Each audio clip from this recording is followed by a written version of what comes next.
여러분 새해 복 많이 받으시기 바랍니다. 사실은 1월 첫째 안식일이 오려고 좀 생각을 해봤었는데 갑자기 한국에 손님이 한 분이 오셔가지고 그 목사님을 우리 학교 직원들에게 좀 소개를 해야 될 것 같아서 못 오고 좀 늦게 왔습니다. 말씀을 전하기 전에 여기 그림을 좀 사진을 몇 개 좀 보여드리겠습니다. 언젠가도 제가 한번 소개를 했는데 이게 수울라드라는 선교 단체들이 무슨 일을 하고 있는가 하는 걸 좀 보여드리겠습니다. 수울라드가 무엇인가? 해봄이 잘 봐? 수울라드라는 말은 소시오 컬처럴 해가지고 이제 그 사회적 그런 문화 그런 사람들을 업리프트 들어 올리고 리터러시 글자를 가르쳐주고 그다음에 엔트로폴로지칼 좀 사람답게 살도록 하고 디벨롭먼트 개발해서 봉사하는 그런 단체입니다. 이게 지금 전형적인 산속에 사는 사람들의 모습입니다. 산속에 사는 사람들. 그럼 수울라드는 도대체 무슨 일을 하는가? 수울라드는 사람들은 산속에 들어가서 그 사람들의 복음을 전하는데 이렇게 옷들을 입고 삽니다. 그 다음에 여기 또 한번 보시죠. 우리가 좀 다르게 삽니다. 이런 곳이 아직도 있는가 하는데 필리핀에는 아직 많습니다. 그 다음에 아까 저기 좀 보니까 아프리카 아이들 이런 사람들이 아주 많이 있어요. 아주 예쁘게 생긴 아이들이죠. 어떻게 생각하십니까? 뒤에다 하나 아기를 하고 또 배에다 하나 안고 그 다음에 또 하나 좀 손을 잡고 이렇게 다닙니다. 보이시죠? 이런 그 선교지 학교에 가기 위해서는 6시간에서 10시간을 걸어서 가야 합니다. 오토바이도 못 가고 자전거도 못 가고 이렇게 걸어만 가야 돼요. 이렇게 또 강을 여러 번 건너야 합니다. 그 다음에 자기가 먹을 것, 또 거기서 쓸 것, 입을 것 다 이렇게 짊어지고 가야 됩니다. 어떤 때는 어떤 한 곳에 가기 위해서는 이틀 동안 걸어가야 돼요. 이틀 동안 걸어가야 합니다. 어떨 때는 이렇게 강을 또 건너가야 합니다. 저도 이렇게 강을 몇 번 건너서 선교 가본 적이 있는데 또 이런 이상하게 생긴 또 대나무 만든 거 타고 가야 되고 또 대나무 뗏목을 만들어가지고 자전거 타고 가기도 하고 또 이렇게 카누라고 해가지고 통나무 가운데 딱 잘라가지고 이렇게 타고 가는 그런 경우도 있습니다. 어떨 때는 이렇게 물에 빠져가지고 또 어쩔 수 없이 또 이렇게 하는 그런 때도 있어요. 그 다음에 이제 차로 갈 수 있는 만큼 오토바이로 갈 수 있는 간 다음에는 이렇게 산으로 걸어 올라가야 합니다. 그런 곳에 가서 우리 MBC 교육받은 선교사들이 아이들을 이렇게 가르칩니다. 여기 이제 하얀 모자를 쓴 사람들은 이게 모슬렘 애들입니다. 이런 모슬렘 측에 가서 봉사를 하고 있어요. 여기도 여자들 이렇게 들어섰죠? 이게 다 모슬렘들입니다.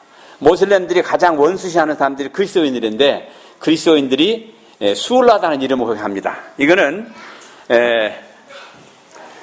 섬에 있는 사람들인데 이 사람들이 이게 사는 집이에요. 그래서 이제 어떨 때는 배를 타고 또 그 사람들 그런 곳으로 갑니다. 여기 지금 배 타고 지금 한 수울라드로 이제 선교사 하고 있는데요. 여기에 지금 있는 사람들이 사원하는 선교사들입니다. 이것이 1학년 교실입니다. 고등학교 1학년 교실. 이건 2학년 교실이고요. 3학년 교실이고요. 4학년 교실입니다. 이런 데서 공부를 합니다. 그러나 여기서도 이렇게 유니폼을 딱 입고 개척 때 또 훈련도 합니다.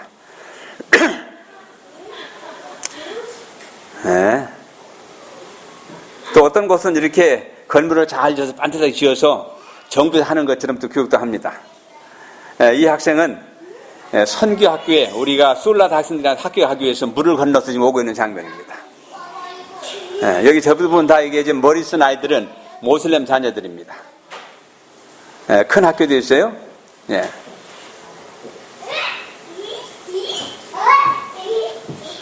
여기 지금 거기 간 그 선교사 가운데 한 사람인데 거기 가면 자기 나름들끼리 이렇게 총을 다 가지고 있어요.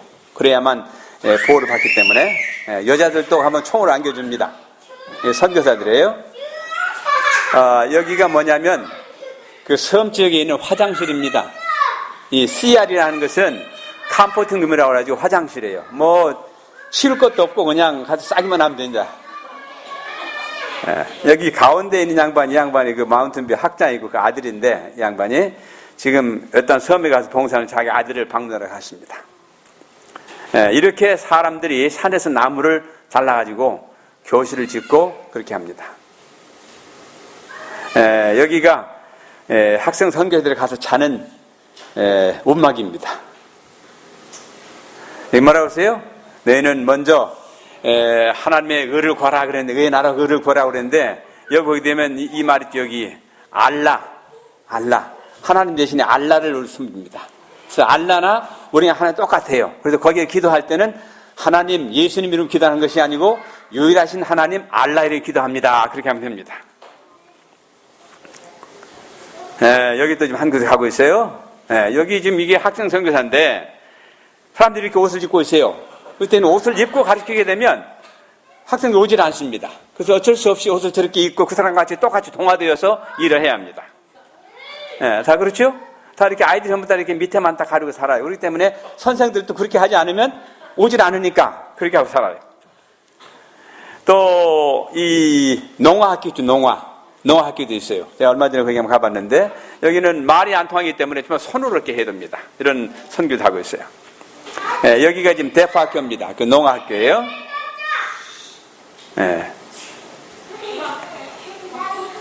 그래서 이제 이런 사업을 이제 돕자하는 그런 이제 운동을 좀 하고 있는데, 제가 최근에 어떤 책을 하나 번역하고 있습니다. 근데 그 책을 번역하면서 정말 그런 곳에 가서 봉사한 사람들이 정말 고생하면서 목숨 내놓고 일하는 그 경험담이 있는데, 아마 책으로 번역이 되면 여러분들에게 소개를 하겠습니다. 그 다음에 오늘 제가 말씀드릴 설교는 어디 갔나? 한번 봅시다.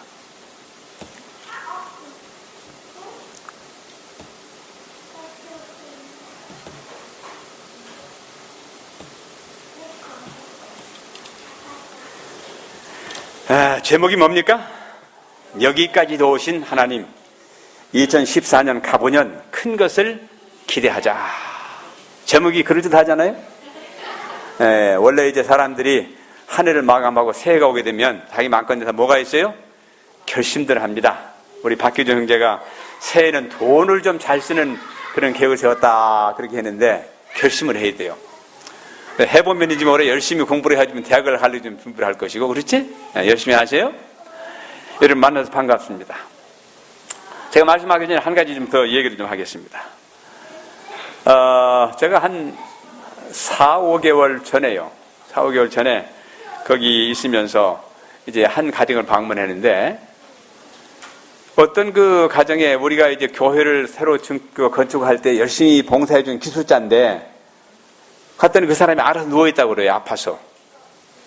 그래서 좀 들어가 봤더니 너무 안 돼가지고 제가 이제 병원에 갈 돈이 없대요. 한 5개월쯤, 7월달부터 알아 누워있는데 병원에 갈 돈이 없다 이겁니다. 그래서 이제 마음이 좀 너무 찡해서 제가 5천 페소를 줬어요. 5천 페소면 한 14,000원쯤 될 겁니다. 지금 14,000원 되는데, 그걸 주면서 이 돈 가지고 병원에 그냥 가봐라. 그렇게 하고 한 2주인가 있다가 거기 가봤더니 병원을 못 갔대요. 그래서 왜 못 갔냐 그랬더니, 병원에 가라고 당신이 준 돈을 가지고 병원에 가는 것보다는 우선 내 부인하고 내 새끼들 쌀이 없어가지고 쌀을 샀다 이거예요. 그게 얼마나 참 참담합니까? 돈이 없어서 6개월 이렇게 알아 누웠는데 병원을 못 가는 거예요. 그래서 할 수 없이 그 분을 내 차에다 싣고 이제 병원을 직접 갔어요. 이제 가까운 곳에 있는 병원에 갔더니 꽤 큰 병원인데 그 병원에 이 신경외과 의사가 없어요. 그러면서 이제 더 큰 병원, 종합병원으로 가라는 거예요. 그래서 그때 마침 내가 로드를 타고 왔는데 갑자기 로드스가 힘이 없는 거예요. 힘이 없어. 차가 갑자기 힘이 없어. 아무리 밟아도 나가질 않아요. 이상하다 그래가지고 일단 했는데, 어쨌든 그리고 이제 돈이 없어가지고 이제 은행에 가서 돈을 좀 뽑으려고 이제 가는데, 은행에 가서 돈을 뽑고 차를 발등을 걸으니까 아예 발등 걸리질 않아요, 이번에는. 그래서 어떻게 뭐 기도하고 막 바꿔대야지 발등 걸려가지고 막 돌아서 오는데 또 발등이 또 꺼져요. 이상하다. 이런 일이 전혀 없었었는데. 그러니까 어떻게 이제 뭐 차를 뭐 별짓 해가지고 이제 겨우 걸어서 다시 병원까지 갔어요. 그러니까 가지고는 내가 이 차가 이런 문제가 없으면 그 카가이라는 곳까지 한 3시간 이상 가야 되는 데리고 가겠는데, 차가 이러니 가다가 어떻게 될지 모르니까 못 데리고 가겠다. 그러니 앰뷸런스 좀 불러가지고 가라. 그렇게 하고 이제 돈 2만 페소를 줬어요. 2만 페소면 한국 돈으로 한 50만 원쯤 됩니다. 50만 원 좀 더 들까요? 이 돈을 가지고 하여튼 병원에 가서 최소한 진찰을 해봐야 될 거 아니냐. 뭐가 어떻게 되는지. 머리가 어지럽고 먹으면 구토가 나고 걸을 수가 없고 한 50대 되는 사람들 일을 잘한 사람이에요. 용접도 하고 열심히 하는 사람인데 그 문제에서 일단은 20만 페소 2만 페소 한 50만 원을 보냈어요. 근데 가더니 전화가 왔어요. 전화가 와서 이 머리에 이 피가 응고가 돼가지고 이런 증상이 나타나는데 다행인 거는 머리에 피가 응고가 되게 되면 보통 중풍이 옵니다. 근데 그건 오지 않았어요. 그래서 이제 의사가 약물로 한번 치료해보겠다. 그래서 참 다행이다. 그리고 이제 한 일주일 있다 왔어요. 근데 또 아파가지고 또 갔어요. 아파가지고 통증이 오니까 또 갔는데 이번에는 의사가 뭐라고 하면 이거는 약물로 되지 않고 수술을 해야 된다. 수술. 근데 그 두 번째 갈 때는 이번에 돈 10,000페소를 줘주면서 내가 당신에 줄 수 있는 돈은 이것뿐이 없다. 10,000페소만 5만 원쯤 됩니다. 내가 지금 돈이 없는 사람이기 때문에 이것뿐이 없으니까 하여튼 알아서 하시오. 그렇게 했는데 병원에 가서 이제 하니까 수술을 해야 되는데 돈이 얼마가 들어간가 하면 40만 페소. 40만 페소면 한 1,000만 원 됩니다. 근데 1,000만 원이 들어야 뇌를 열어가지고 이제 이 피 응고된 것을 이제 제거하는데 그 사람들한테 40만 페소는 이거는 나한테도 40만 큰 돈입니다. 1,000만 원이면 엄청난 돈이에요. 없으니까. 그런데 이건 지금 아예 기하급 없어지는 그런 숫자예요. 그러니까 아예 포기를 한 거예요. 아예 포기를 못해요. 그런데 거기서 병원에 한 일주일 있었더니 또 병원비가 한 2만 4천 페소 나와요. 2만 4천 페소가. 그런데 자기한테 있는 돈이 4천 페소뿐이 없다 이거. 그러면서 장로님 도와달라 이거. 빌려달라 이거. 그래서 야, 너 돈 어떻게 갚을 것이냐. 그랬더니 5월달 되면 우리가 논을 할 수 있으니까 돈을 좀 빌릴 수 있으니까 빌려주겠습니다. 근데 저한테 돈이 없었어요. 또 안식일이에요 그날이. 그러면서 하루가 더 있으면 돈을 더 내야 되겠대. 빨리 우리가 퇴원을 해야 되는데 돈이 없습니다. 근데 그래서 이제 병원한테 그러면 신용카드를 받을 수 있는지 물어봐라 그랬어요. 신용카드를. 한국, 외국 사람 신용카드를 받을 수 있냐 물어봐라 그랬더니 그건 안 받는다는 거예요. 근데 돈이 없어 저한테. 갈 수도 없고. 그래가지고 이제 생각을 하다가 그 카가인 디오로에 이 옷가이 헌 옷을 사다 파는 그 집사님 한 분 계세요. 눈 가면 여기 누구야 석찬이 사촌 누나 좀 돼요. 이제 그 양반이 이제 그 사업을 하기 때문에 전화를 했어요. 좀 돈을 좀 빌리자고 갑자기. 그랬더니 양반이 아이고 장님 홍콩에 있습니다. 홍콩에. 그러니 이거 어떻게 해요? 홍콩에서 돈을 빌려. 그랬더니 마침 그분이 뭐라고 하면 내가 내 돈을 교회 목사님한테 맡겨놨으니까 목사님한테 받아가지고 쓰십시오. 그렇게 하더라고요. 그래서 이제 그분한테 돈을 18,000페소를 빌리기로 하고 갈 수는 없고 안식일이니까. 그래서 이제 거기에는 한국 목사님한테 전화를 했어요. 목사님 돈 가지고 있다는 말 들었는데 그 돈을 병원에 이제 18,000페소 한 40만 좀 되겠죠. 좀 갖다 주십시오. 그랬더니 이제 그분이 갖다 줘가지고 이제 퇴원을 했어요. 그랬는데 참 딱한 사람이 많습니다. 돈 1,000만 원이면 엄청난 건데 그 사람들은 평생 모아두고 돈을 못 모아요. 돈 1,000만 원을. 그런데 그 사람이 죽으면 부인 있죠, 아이들 있죠. 보통 문제가 아닙니다. 그런데 도와주고 싶은 마음이 있지만 돈이 없으니까 못 도와주는 거예요. 이런 불쌍한 사람이 많습니다. 그래서 참 그분을 이제 퇴원해 가지고 이제 보고 오면서 참 마음이 안 든 거예요. 이런 사람을 좀 어떻게 도와주면 좋을 텐데 하는 그런 마음이 있습니다. 자, 여기까지 도우신 하나님, 2014년 가보년에 큰 것을 기대하자. 오늘 이야기는 사무엘상 7장 12절의 말씀에 기도하는 것입니다. 이게 무슨 말씀입니까? 사무엘상 7장 12절에 사무엘이 돌 하나를 가져다가 미스바와 센사에 서고 그 이름을 에베네셀이라 하며 말하기를 주께서 여기까지 우리를 도우셨다 하더라. 하나님께서 여러분 삶 속에서 여기까지 도와주신 것을 실감하십니까?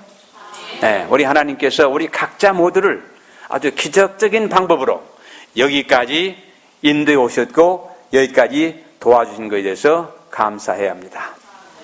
자, 사무엘상 1장에 보게 되면 에브라임 산지 라마다임 소빔에 한 사람이 있었으니 그의 이름은 엘카나로 여로함의 아들이요 엘리후의 손자요 도후의 증손이요 숲의 현손이며 에브라임이더라. 오늘 아침에 기도록을 보신 분들은 아마 이 말씀을 보게 되면 아 그렇구나 하는 그런 생각이 드실 것인데, 이스라엘 사람들은, 유대 사람들은 어떤 편지를 쓰거나 무엇을 할 때에 꼭 족보를 쓰게 되어 있어요. 내가 누구의 아들이고 어디에 되는 어떤 족속이다 그런 말을 쓰게 되어 있습니다. 그래서 여기에서 이제 이 엘가나라는 사람을 소개하는 데 있어서 어디에 사람 쓰요?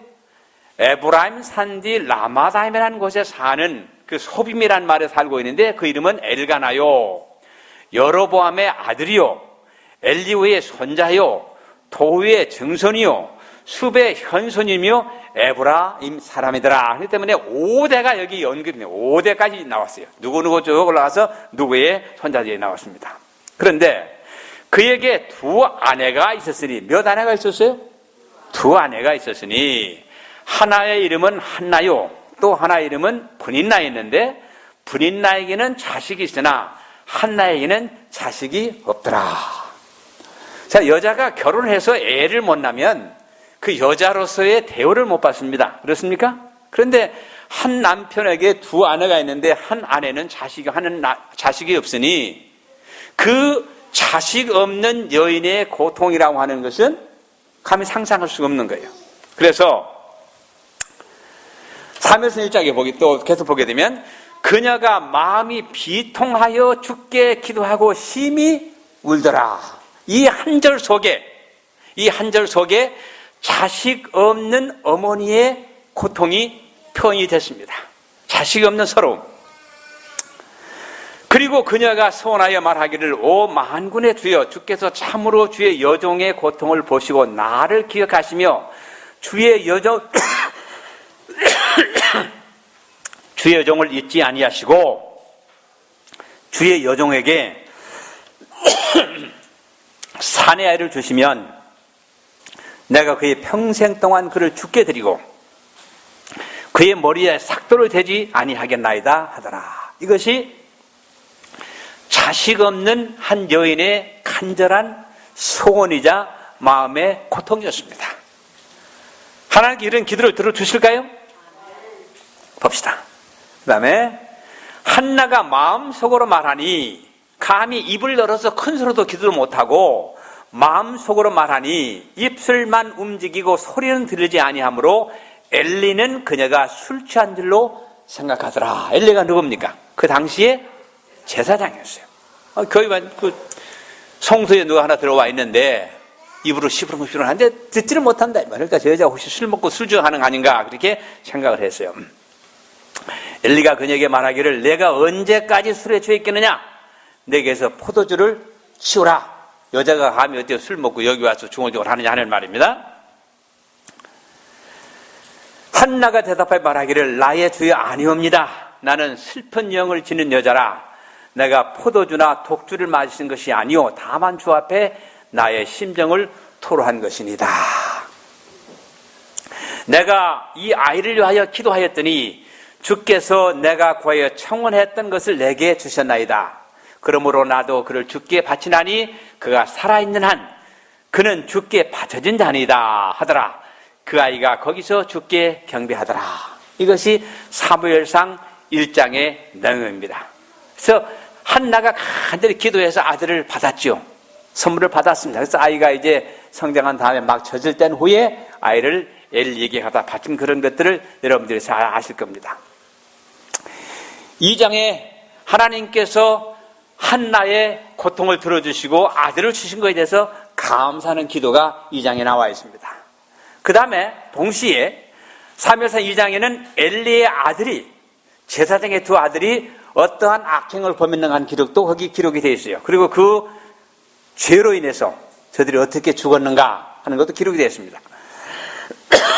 그 다음에 사무엘 3장에 보게 되면 하나님께서 성소에서 잠을 자고 있는 사무엘을 부르시는 기록이 나옵니다. 근데 늘 그는 엘리라고 하는 제사장 밑에서 살면서 엘리가 사무엘아 부르면 예 내가 여기 있습니다 하고 달려가는 그런 아주 습관된 길들여진 그런 아이였어요. 근데 몇 살인지는 잘 모릅니다. 성경에 기록이 없어요. 그래서 늘 엘리가 부르면 사무엘이 가서 주여 로드 선생님이 내가 여기 있습니다 이렇게 대답을 했어요. 근데 어느 날 밤속에 잠을 자는데 누가 불렀어요. 사무엘아. 그래서 펄떡 일어나가지고 엘리한테 갔어요. 저를 부르셨습니까? 뭐 시키실 일이 있습니까? 아니다. 안 불렀다가 자거라. 또 막 누워있는데 또다시 사무엘아 불렀어요. 또다시 갔어요. 그런 일을 몇 번까지 했어요? 3번까지 했어요. 3번째는 눈도 잘 안 보이고 귀도 잘 안 들리고 거동도 불편한 엘리가 마음속에 이거 뭔 일이 일어나고 있구나 하는 걸 깨닫게 됐어요. 그리고는 내가 너를 부른 것이 아니니까 만약에 한 번 더 부르면 나가서 물 좀 가지고 올래? 여기 난로를 펴가지고 여기가 꽤 지금 건조한 것 같아요. 그래서 지금 저기 한데 만약에 또다시 한 번 너를 부르거든 주의 종이 여기 있나이다. 내가 듣겠습니다. 말하라 그러겠어요. 그러니까 아닌 게 아니라 똑같은 음성으로 사무엘하고 불렀어요. 주여 주의 적은 종이 여기 있나이다. 그래서 하나님께서 어린 사무엘에게 나이는 몇 살인지 잘 모르겠어요. 아직 성장하지 않은 사람입니다. 사무엘에게 엘리의 가정에서 일어나는 모든 잘못된 것을 말씀하시고 엘리가 아니고 엘리의 두 아들 홈누와 비나스가 아니고 사무엘을 불러서 이스라엘 역사를 주관하시다는 말씀을 하셨습니다. 어린 사무엘의 마음속에 그 말을 들었을 때에 굉장히 두려웠어요. 감히 내가 어떻게 나의 선생이신 엘리를 대신해서 이런 일을 할 수 있겠나 왜 고민을 많이 했어요. 그 다음날 아침에 엘리가 감을 잡았어요. 분명히 하나님께서 어린 사무엘에게 무슨 말씀을 하신 것 같다. 한마디도 숨기지 말고 나에게 다 말을 해라. 그렇게 해서 그 모든 이야기가 이제 사무엘 3장에 나옵니다. 모든 기록이 다 됐어요. 모든 하나도 빼놓지 않고 얘기를 했습니다. 사무엘이 이스라엘의 선지자요 사사가 된 것입니다.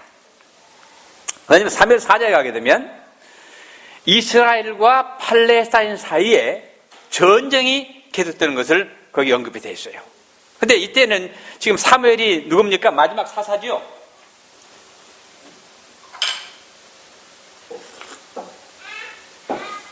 전쟁을 하는데 전쟁할 때마다 이스라엘 백성이 죽어가는 거예요. 패배를 하는 거예요. 땅을 뺏기는 거예요. 사람들을 죽이는 거예요. 그래서 그 사람들이 이거 이래도 안 되겠다. 그렇게 가지고 이제 기도를 하고 뭐 회개라고 이렇게 했어요. 그래서 하나님의 법궤를 실로에서 가지고 왔습니다. 법궤가 없어서 우리에게 이런 일을 한다 생각을 하고. 근데 전쟁에서 또 크게 피했어요. 크게 패망을 했어요. 근데 이번에는 어떻게 했어요? 법궤를 뺏겼어요. 법궤를 뺏겼어요. 근데 법궤를 빼앗기는 날 엘리의 두 아들 홈니와 비느하스가 죽임을 당합니다. 그리고 그 같은 날 법궤가 뺏기고 대패한 날 엘리도 죽습니다. 여러분 세상에서 역사 이래 가장 비참한 장례식이 벌어진 날이 그날입니다. 자식이 부모를 먼저 가는 것이 가장 큰 불이라고 그랬는데 두 아들이 아버지는 먼저 죽었고 또 그걸 본 그 아버지는 충격을 받아가지고 그냥 죽어버렸어요.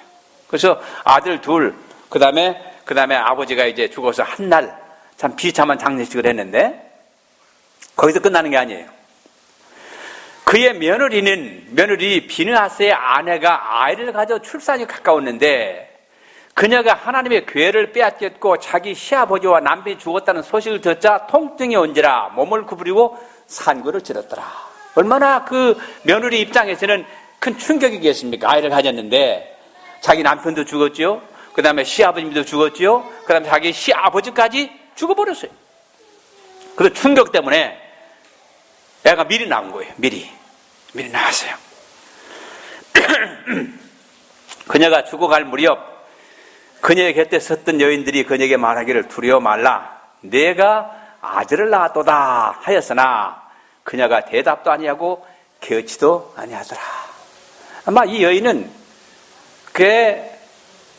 그래도 남편과 같지 아니하고 신실하게 살았던 것 같아요. 그런대로 하나님의 뜻을 살려고 노력했던 그런 사람 같아요. 왜 그런가 하면 자기 남편이 죽고 시아버지가 죽은 것에 대해서 마음이 상했습니다. 그녀가 그 아이의 이름을 이가봇이라고 하니 말하기를 영광이 이스라엘에서 떠났다 했으니 이는 하나님의 교회를 빼앗겼기 때문이요 그녀의 시아버지와 남편 때문이다. 그 여자의 마음 속에 자기 남편도 죽었죠. 법궤도 뺏겼죠. 시아버지 죽었죠. 이거는 그래도 하나님이 함께하는 나라라고 생각을 했는데 법궤까지 빼앗겼으니 희망이 없어. 희망이. 그래서 뭐라고 그랬어요? 자기 아들을 이가봇. 이게 무슨 뜻이 무엇이에요? 하나님의 영광이 떠났다. 비참한 얘기입니다. 하나님의 영광이 떠나게 되면 그 민족에게는 희망이 없습니다. 사무엘상 5장에 가게 되면 이제 이스라엘 진영에서 법궤를 빼앗아갔다가 그 법궤를 어디다 딱 안치를 했는가 하면 저들이 섬기는 다곤이라는 신전에 안치를 했어요. 이거는 이스라엘 백성들이 섬기는 신이니까 여기다 모셔놔야겠다. 그리고 하루 종일 자고 아침에 일어났더니 어째 일어났어요? 큰일 났네? 벌떡에 서 있어야 신이 어떻게 됐어요? 법궤 앞에서 바짝 자빠져가지고 있어요. 또 세워놨어요. 또 그 다음에 어떻게 일어났어요? 이번에는 목이 부러지고 팔이 부러지고 완전 산산조각이 나버렸어요. 큰일 났어요. 그 다음에 그뿐만이 아니고 하나님께서 각종 종기로 그 팔레스타인을 쳤어요. 각종 종기로 사람들이 오미 걸리고 종기가 나고 뽀닥이 나고 정신이 없어요. 이렇게 되니까 이 사람들이 아이고 이거 안 되겠다. 이거 법궤를 가지고 우리가 지금 재앙을 맞는 것 같다. 그래서 법궤를 돌려버리자 하는 얘기가 5장에 나옵니다. 그런데 6장에 보게 되면 법궤가 팔레스타인 저기 몇 개월 있다고 그랬어요? 7개월 동안 있어요. 7개월 동안. 그러니까 7개월 동안 그 팔레스타인 사람들이 얼마나 고통을 당했어요. 뭐 종기가 나고 뭐 말로 형언할 수 없는 그런 어려움이 있었다 이 말이에요. 농사도 잘 안 되는지 몰라요. 그래서 이거 안 되겠다. 우리 법궤를 보내자. 그렇게 결정을 했어요. 근데 보내는 방법입니다. 보내는 방법이 이제 6장을 보게 되면 그들이 섬기는 여러 가지 신들이 있는데 종기 모양을 만들어가지고 보내요. 종기 모양. 그래서 이 법궤를 보내면서 종기 모양을 다 만들어가지고 거기다 담아서 보내게 되면 우리 진영에서 이 법궤와 함께 종기가 사라질 것이다. 그뿐만 아니고 각종 금은 보화를 줬어요. 왜? 그 자기 신들에게 경배를 하려면 이 보물을 갖다 바쳐야 되지, 재물을. 그래서 이제 그런 이제 팔레스타인 지역에 있는 모든 종기 재앙을 없이 하기 위해서 종기 모양이 돼서 보내고, 그 다음에 이 이스라엘 백성민 하나님의 신을 갖다가 달리려면 금은 보화를 많이 보내야 되겠다 싶어가지고 많이 보냈어요. 근데 감히 이 법궤를 끌고 갈 용기 있는 사람이 없었어요. 왜? 하마터면 죽으니까. 그래서 어떻게 했냐는가 하면 우리 한번 보자. 과연 이 법궤 때문에 우리가 이런 질병에 걸리고 고통을 당하는지 아닌지, 우리가 소 2마리를 잡아가지고 이 소가 똑바로 이스라엘 진영으로 가게 되면 하나님 우리를 친 것이고, 만약에 다른 데로 가게 되면 이건 엉뚱한 이유 때문에 우리에게 이런 고통이 나는 거다. 한번 보자. 그렇게 했어요. 그래서 이제 성경에 보게 되면 새끼를 가진 암염소 2마리를 선택했다 그러죠. 새끼가 암염소 가면 송아지죠. 소. 새끼가 소를 따라가요, 안 따라가요? 정신이 따라가죠. 그러니까 소를 딱 가둬놓고 이제 소 2마리를 딱 꺼내가지고 이제 2마리에다가 술을 만들어가지고 금은 보화를 싣고 종기 모양을 한 그 이제 또 조각으로 만든 것도 싣고 해서 이제 보냈어요. 보내면서 이제 거기 감히 가지 못하고 그 이제 팔레스타인의 그 높은 이제 고관 이런 장관들이 옆에서 이제 호역하는 거예요. 근데 성경 보게 되면 그 아무도 소 고삐를 잡고 가지 않았는데 소가 똑바로 어디로 가는 거예요? 이스라엘 가는 거예요. 이제 그 변경까지 딱 가서는 이제 그 사람들 다 물러가고 한 2서너 명이 끝까지 따라갔습니다. 소 2마리에 끌린 수레는 하나님의 인도로 이스라엘 진영으로 갔습니다. 그 수레가 벳세메스인 여호수아의 밭에 이르러 큰 돌 있는 곳에 서니 이제 이스라엘 진영의 배가 이제 이 수레가 왔어요. 근데 왔는데 갑자기 큰 바위가 하나 있는데 거기 딱 소가 서는 거예요. 그리고 이제 그 사람들 지켜보는 게 어떤 일이나 지켜보고 있어요. 그래서 이제 어떻게 됐어요? 사람들이 와가지고 소에 매있던 그 수레를 다 해가지고 이제 나무 재단을 만들고 그 다음에 소 2마리를 잡아가지고 번제를 드린 기록이 거기에 나옵니다. 그때에 주께서 그리고 난 다음에 이제 그때에 주께서 벳세베스인들을 치셨으니 이는 그들이 주의 궤 안을 들여다 보았습니다. 주께서 그 백성들 몇만요? 5만 70인을 치셨더라. 그 백성이 애곡하였으니 이는 주께서 큰 살력으로 그 백성을 많이 치셨습니다. 여러분 이번에 그 타콜로반에서 여러분 텔레비전에서 많이 보셨죠? 타콜로반에서 엄청난 그 해일로 인해 사람이 죽었는데 아까 여러분 저 술라드 사진 보셨죠? 사람들이 어떻게 집 짓고 살아요? 나무떼기 4개만 딱 집어넣고 가에다가 이렇게 치고 지붕만 있으면 삽니다. 그러니까 바람만 확 불어도 넘어가고 물이 조금만 몰려와도 더 넘어져요. 많은 사람들이 죽었어요. 근데 통계학자는 2,000명 죽었다 그러는데 훨씬 더 많이 죽었다는 생각이 돼요. 근데 하루에 몇만 죽었어요? 엄청난 숫자입니다. 귤의 전역의 인구가 얼마쯤 되는 것 같아요? 한 3천, 4천 그 정도 됩니다. 그러니까 귤의 인구 몇 배쯤 되는 거예요? 15배, 한 17배, 5만 명이 죽었어요. 왜 죽었어요? 거룩한 하나님의 법궤를 들여다봤기 때문에. 벳세베스인들이 말하기를 누가 이 거룩한 주 하나님을 당해낼 수 있으리요? 그가 우리에게서 누게로 가실까 하더라. 도무지 감당할 수 없습니다. 그들이 기리앗 여림 거민들에게 사자들을 보내어 말하기를 팔레스타인들이 주의 궤를 다시 가져왔으니 너희가 와서 그것을 너희에게로 가져가라 하더라. 이제 법궤가 다시 이제 팔레스타인에서 이스라엘 제국을 하십니다. 그리고 이제 사무엘이 이제 백성들에게 호소합니다. 사무엘이 이스라엘의 모든 집안만 하기를 만일 너희가 너희 마음을 다하여 주께 돌아오는 것이라면 너희 가운데서 이방신들과 아스타로를 치우고 너희 마음을 주께로 세우며 그분만을 섬기라. 그리하면 그가 팔레스타인들의 손에서 너희를 구해내시리라.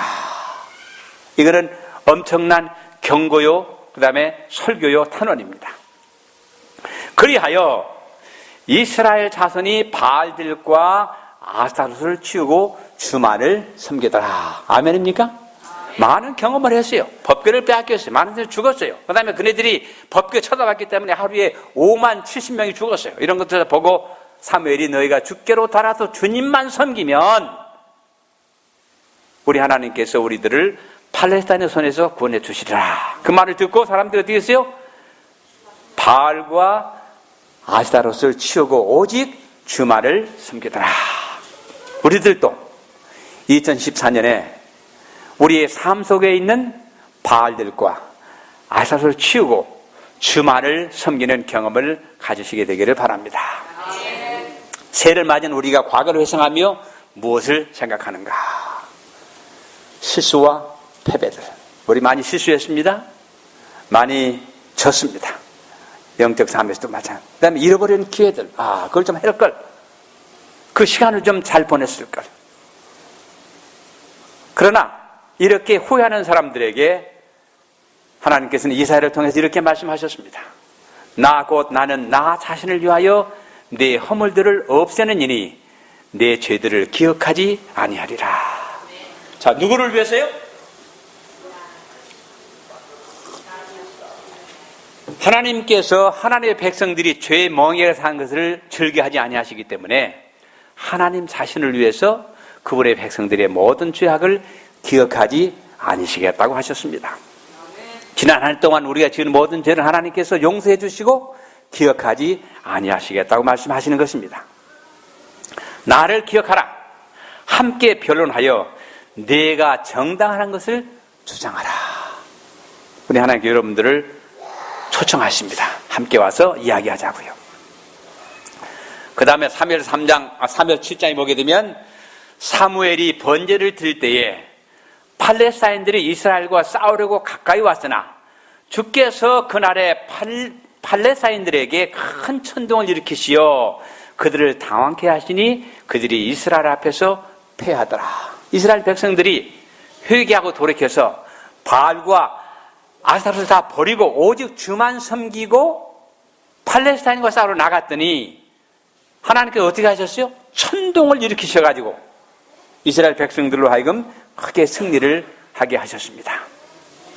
이스라엘 사람들이 미스바에서 나가 필리스타인들을 추격하였으며 그들을 쳤으니 그들이 벳칼 아래에 이르기까지 쳤더라. 옛날에 팔레스타인들이 와가지고 자기 땅들을 뺏어가는 거 다 찾았어요. 다 찾았어요. 자꾸 다시 이제 경계가 회복이 됐습니다. 그때에 사무엘이 그런 말을 했죠. 그 다음에 열시자에 이런 말씀을 했습니다. 내가 너희 가운데 보냈던 나의 큰 군대인 메뚜기와 자벌레와 풀수애기와 모충이 먹었던 연수를 내가 너에게 갚아주리니. 하나님께서 과거에 우리가 당했던 어려운 시련, 손실, 재난 이런 것들을 다 갚아주시겠다 약속하셨습니다. 그 다음에 26절에 너희는 풍족히 먹고 만족할 것이며 너희를 경이롭게 다루셨던 주 너희 하나님의 이름을 찬양하리라. 내 백성이 결코 수치를 당하지 아니하리라. 다음에요. 또 너희는 내가 이스라엘 가운데 있다는 것과 내가 주 너희 하나님이며 다른 이가 없다는 것을 알리리니 내 백성이 결코 수치를 당하지 아니하리라. 그 후에 내가 내 영을 모든 육체에 부리라. 그러면 너희 아들들과 너희 딸들이 예언할 것이요 너희 노인들은 꿈들을 꿀 것이며 너희 청년들은 환상을 벌이라. 이러한 일이 우리 앞에 일어나기 위해서는 우리가 어떻게 해야 돼요? 오직 주만 섬기는 일이 있어야 합니다. 또 그날들에는 내가 남종들과 여종들 위에도 내 영을 부어주리라. 내가 하늘들과 땅의 이적들을 보이리니 피와 불과 연기 기둥들이라. 위대하고 무서운 주의 날이 오기 전에 해가 흑암으로 달이 피로 변하리라. 그러나 누구든지 주의 이름을 부르는 자는 구원함을 받으리니 이는 주께서 말씀하신 대로 시온산과 예루살렘에 구원함이 있을 것이요 남은 자를 주께서 부르시리라. 그날에 우리 모두가 다 남은 자들이 되어서 주의 구원을 체험하게 되기를 간절히 바랍니다. 우리가 회개하고 하나님께 돌아와 이스라엘에 행한 것처럼 모든 상을 버리고 하나님만 섬길 것 같으면 우리도 에베네셀의 간증을 할 수 있습니다. 에베네셀이 무슨 뜻이에요? 하나님께서 여기까지 우리를 도와주셨다. 현재 당면한 문제들이 있을 수 있습니다. 경제적인 문제, 사람과 살아 있을 수 있는 불화, 질병으로 어려움 당하는 사람들, 정신적, 영적, 육체적으로 지친 사람들, 자녀 문제로 고통하는 사람들, 사업 문제로 어려움을 당하는 사람들, 에베네셀의 경험을 가질 수 있습니다. 어떻게 하면? 우리가 하나님께로 돌아오면, 오직 주님만 섬기면 말입니다. 어제까지 있었던 일이 좋은 일이었던 나쁜 일이었던 과거에 집착하지 말자. 옛날 얘기를 하지 말자는 얘기입니다. 우리 옛날 나 옛날에 참 잘 살았었는데 그런 얘기 하지 말라는 말입니다. 옛날에 내가 참 죽을 뻔했어. 그런 얘기 하지 말라는 말이에요. 운전하면서 백미러만 보고 앞을 보지 않으면 어떤 일이 나는가. 백미러를 가끔 봐야 돼요. 가끔 봐야 됩니다. 옆에 미러도 봐야 돼요. 근데 주로 어디를 많이 봐야 돼요? 앞을 많이 봐야 돼요. 많이 운전하는데 자꾸 이것만 보게 되면 어디로 갈까요? 배가 엉뚱한 데로 자동차가 엉뚱한 데로 갈 수가 있습니다. 전도서 7장 10절에 이런 말씀이세요. 옛날에 지금보다 나았던 이유가 무엇이냐고 너는 말하지 마. 이는 내가 이 일에 관하여 현명하게 묻는 것이 아닙니다. 과거를 자꾸 들먹이면 현명한 것이 아니라는 말입니다. 모든 사람들이 빠지는 망상 가운데 하나가 미래지향적인 것이 아니라 과거를 되씹으며 앞을 보지 못하는 것이라 그랬습니다. 우리는 과거에 좋았던, 나빴던, 슬펐던, 기뻤던 그런 거 다 생각하지 말고 뭔만? 사도 바울은 뭐라고 그랬어요? 푯대를 향하여 앞으로 달려간다. 내게 줄 향을 위해서 달려간다고 말씀하셨습니다.